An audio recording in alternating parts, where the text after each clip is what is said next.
Hey Mindset community, Dr. Ellen here, coming to you today with a little public service announcement about our baseline concussion screening programs. So I wanted to discuss this because the perfect example of why I do this came in last week. So let's back up and give you a little quick summary for those of you who don't know what this program is about, but it's a 30-minute test where we do a neurocognitive computerized test as well as a slew of physical performance testing that looks at all the areas that can be affected by a concussion.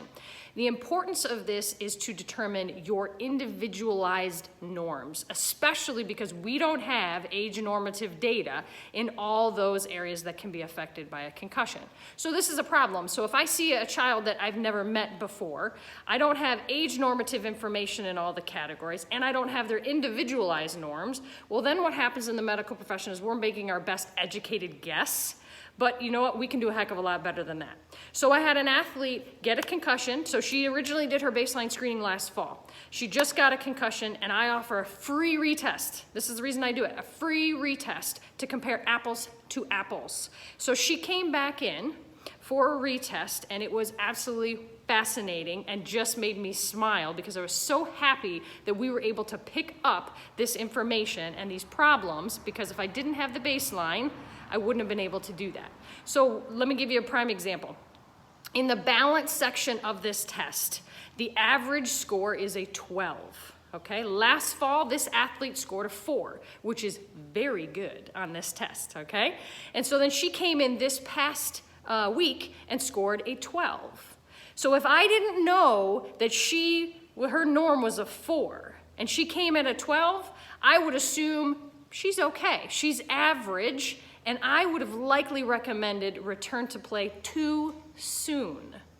Her physiology was not ready to go back, okay? But I wouldn't have known that without her baseline information.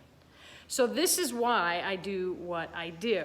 So I encourage you, send this, share this, spread the word around. This is incredibly important to do for your athletes. And it doesn't even have to be the traditional contact sports that you would think of.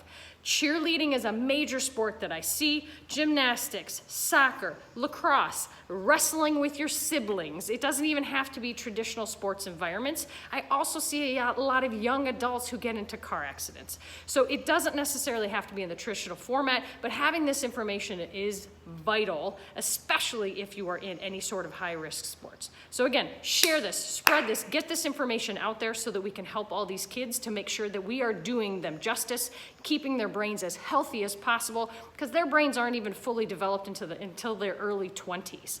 So this is the time to make these good choices for our kids, because we know evidence coming up in the research, having damage to our brain is not good, especially in our younger years. So spread the word, share this information, please disseminate it, get to mindsetpt.com and get us any questions you need so we can help you out. All right? We love you more than you know. Have a great week.